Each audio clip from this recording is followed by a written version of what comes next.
अस्सलाम वालेकुम। बिस्मिल्लाहिर्रहमानिर्रहीम।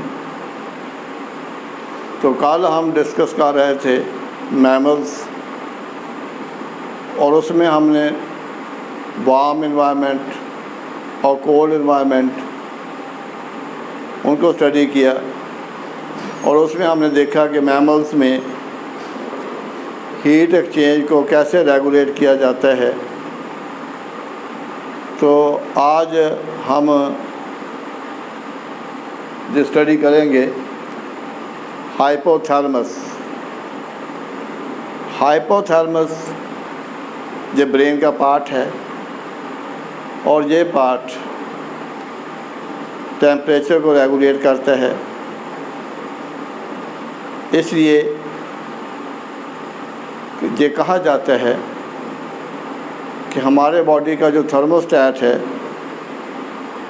वो हाइपोथैलेमस में है। थर्मोस्टेट उसको कहा जाता है जो टेम्परेचर को रेगुलेट करता है।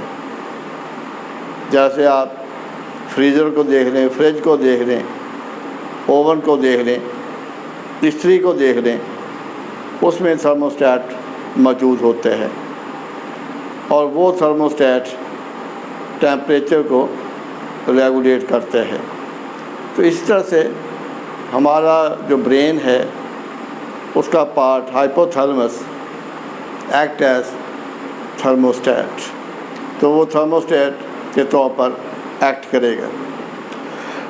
फिर आपने पढ़ा होगा कि हमारा जो नर्वस सिस्टम है, नर्वस सिस्टम में कुछ रिसेप्टर्स होते हैं।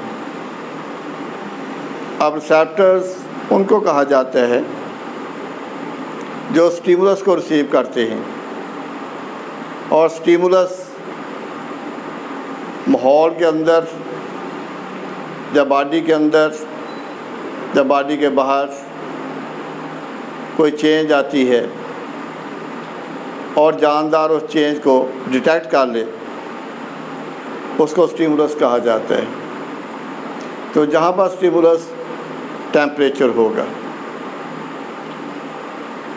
अब हम देखेंगे कि जहाँ पर thermostat function of the hypothalamus, एक फिर आपने इसी चैप्टर में स्टार्ट में स्टडी किया था फीडबैक मैकेनिज़्म।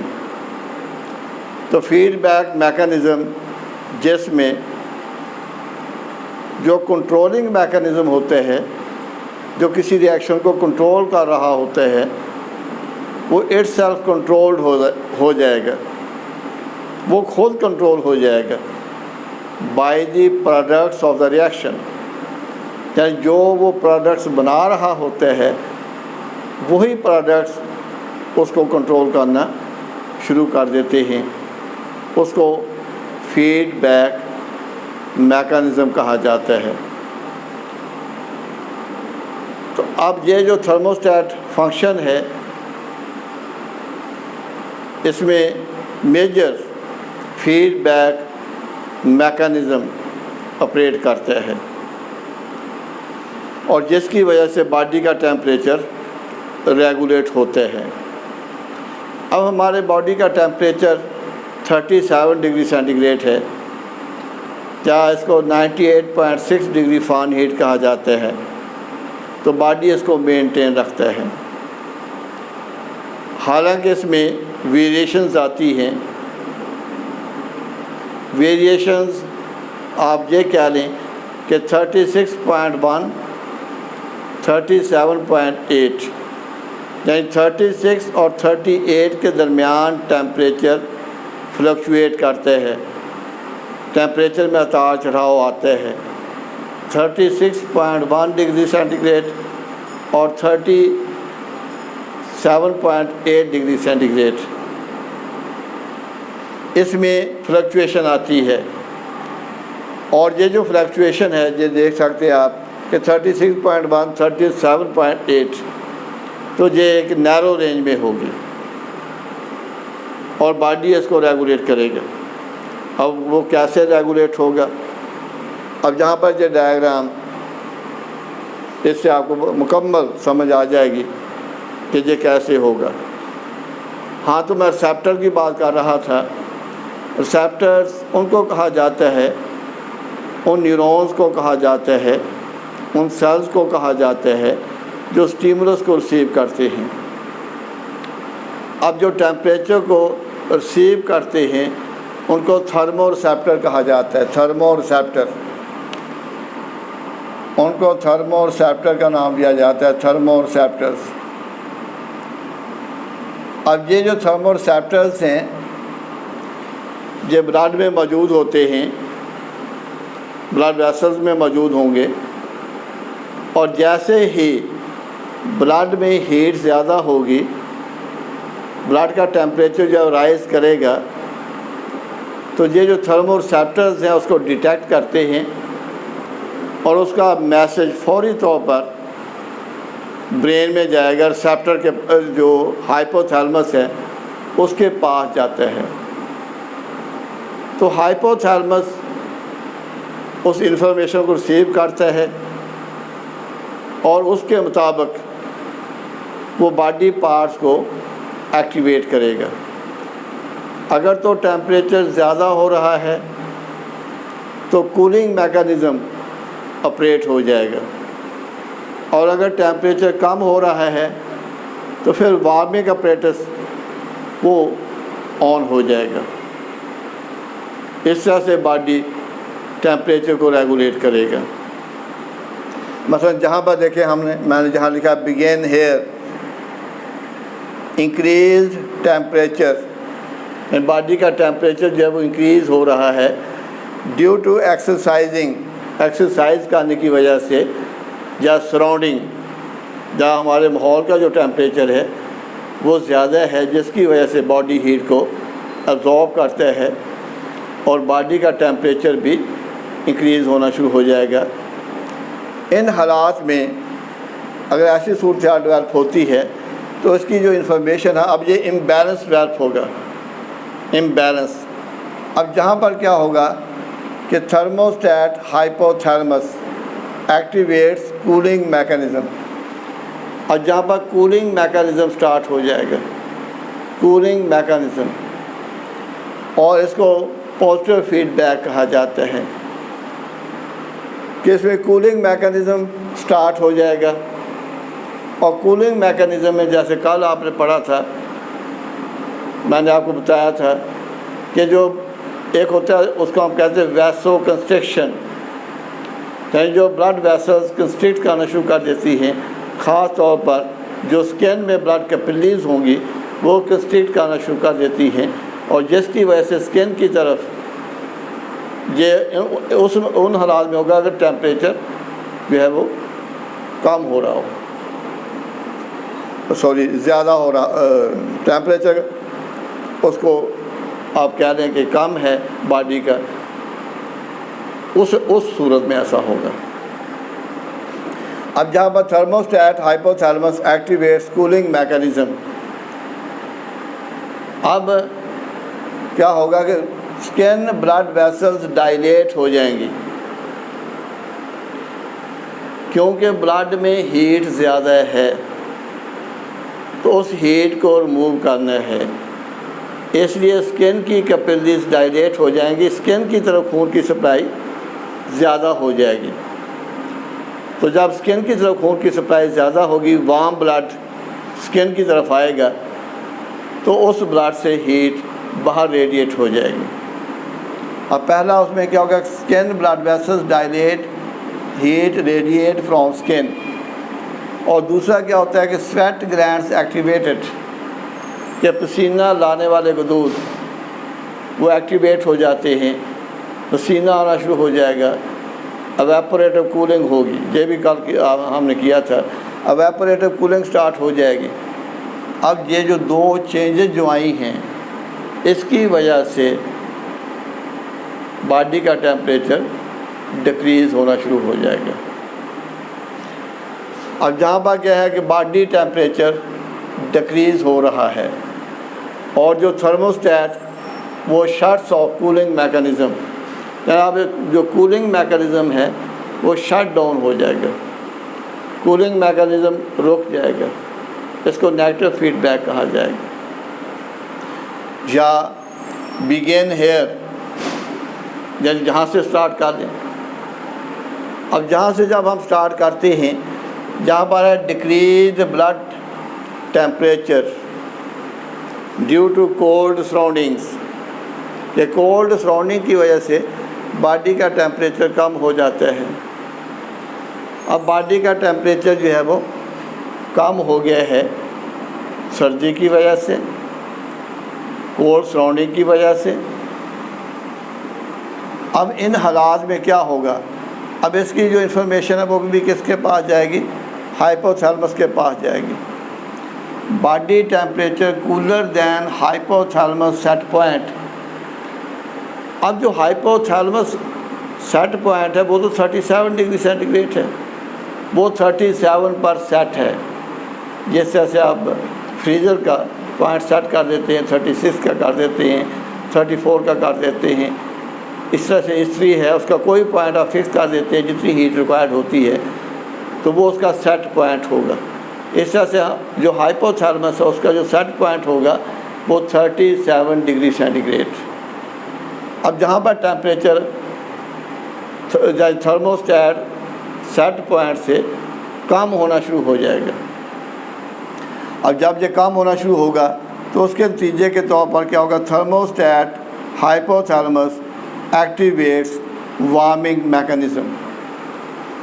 अब जहाँ पर वार्मिंग मैकेनिज़्म स्टार्ट हो जाएगा, वार्मिंग मैकेनिज़्म ये पॉजिटिव फीडबैक होगा कि जहाँ पर वार्मिंग मैकेनिज़्म स्टार्ट हो गया है। अब वार्मिंग मैकेनिज़्म में हमने जो देखा था कि उसमें एक तो जो स्किन ब्लड वेसल्स होती हैं वो कंस्ट्रिक्ट करना शुरू कर देती हैं और इस तरह से स्किन की तरफ खून की सप्लाई कम हो जाती है। और जब खून की सप्लाई कम होगी स्किन की तरफ तो ब्लड में से हीट बाहर रेडिएट नहीं होगी।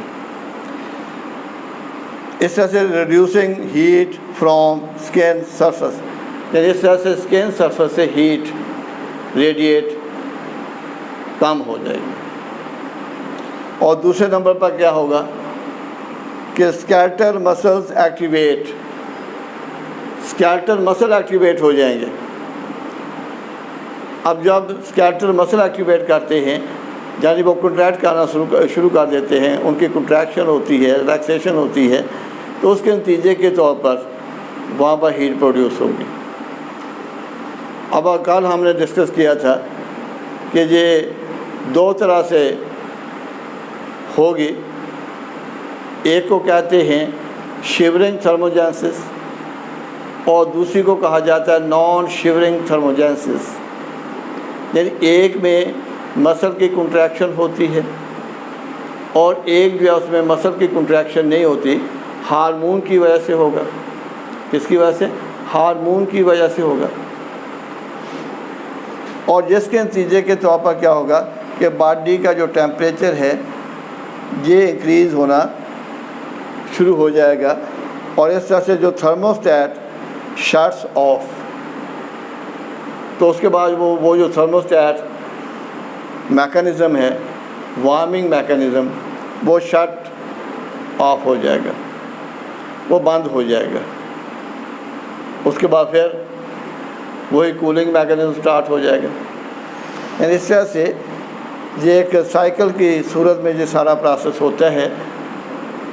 तो जिसमें मेन रोल हाइपोथैलेमस का होगा क्योंकि थर्मोस्टेट वो हाइपोथैलेमस में होगा जो बॉडी टेम्परेचर को रेगुलेट करेगा।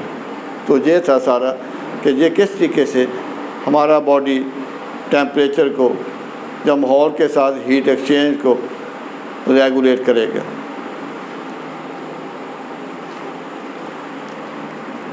अब जहाँ पर टू टर्म्स आती हैं जो कि अक्सर शॉर्ट क्वेश्चन में आ जाती हैं, तो उनमें से एक जो है उसको पायरोजन कहा जाता है। पायरोजन, और एक जो है उसको पायरेक्सिया कहा जाता है। अब पायरेक्सिया फीवर को कहा जाएगा, यानी राइज एंड टेम्परेचर को कहा जाएगा, rise and temperature of the body, तो उसको पायरेक्सिया कहते हैं। जबकि पायरोजन्स, जब वायरल इन्फेक्शन होती है, वायरल और बैक्टीरियल इन्फेक्शन, वायरल और बैक्टीरियल इन्फेक्शन जब होगी तो उस सूरत में ल्यूकोसाइट्स increase in number,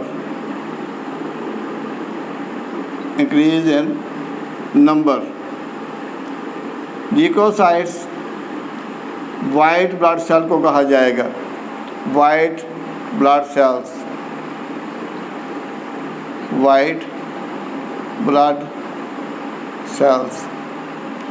तो ल्यूकोसाइट्स वाइट ब्लड सेल्स को कहा जाता है, जबकि रेड ब्लड सेल्स को एरिथ्रोसाइट कहते हैं। तो ल्यूकोसाइट्स वाइट ब्लड सेल्स ये तादाद में ज़्यादा होना शुरू हो जाते हैं।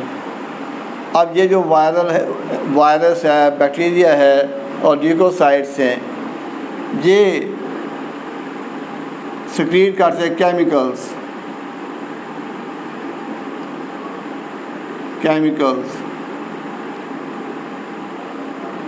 In blood.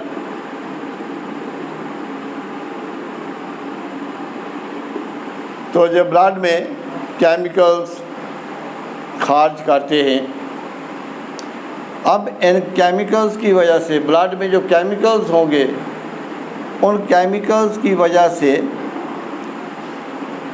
जो हाइपोथर्मिक सेट पॉइंट है टेम्परेचर का, वो अपसेट हो जाता है। यानी ब्लड में वो केमिकल्स जो कि ल्यूकोसाइट्स वायरस बैक्टीरिया बॉडी के अंदर खारिज करते हैं, उनकी वजह से जो थर्मोस्टेट सेट पॉइंट है जो कि 37 डिग्री सेंटीग्रेड है, वो डिस्टर्ब हो जाता है और बॉडी का टेम्परेचर ज़्यादा होना शुरू हो जाएगा। तो उन केमिकल्स को पायरोजन्स कहा जाता है और पायरोजन्स की वजह से पायरेक्सिया होगा, बुखार होगा। तो ये बॉडी के अंदर एक प्रोटेक्टिव अडाप्टेशन होती है, इम्यूनिटी क्रिएट करने के लिए होती है, तो उसको पायरेक्सिया कहा जाएगा, जो कि इन केमिकल्स की वजह से बॉडी का टेम्परेचर राइज़ करेगा, सेट पॉइंट डिस्टर्ब हो जाएगा। अब वो 37 नहीं रहेगा, वो 40 डिग्री सेंटीग्रेड हो जाएगा, 41 डिग्री सेंटीग्रेड हो जाएगा। इस तरह से जो थर्मोस्टेट सेट पॉइंट वो डिस्टर्ब हो जाएगा और उसके नतीजे के तौर पर पायरेक्सिया डेवलप होगा। तो इन दोनों टर्म्स ये अक्सर आ जाती हैं कि इनको डिफ्रेंशिएट आपने करना होता है। अब इसके साथ ही ये जो आपका पहला चैप्टर है ये ख़त्म हो जाता है। तो इंशाअल्लाह हम अगला चैप्टर वो स्टार्ट करेंगे इंशाअल्लाह। अगले लेक्चर जो है वो अगले चैप्टर से होगा। अल्लाह हाफ़िज़।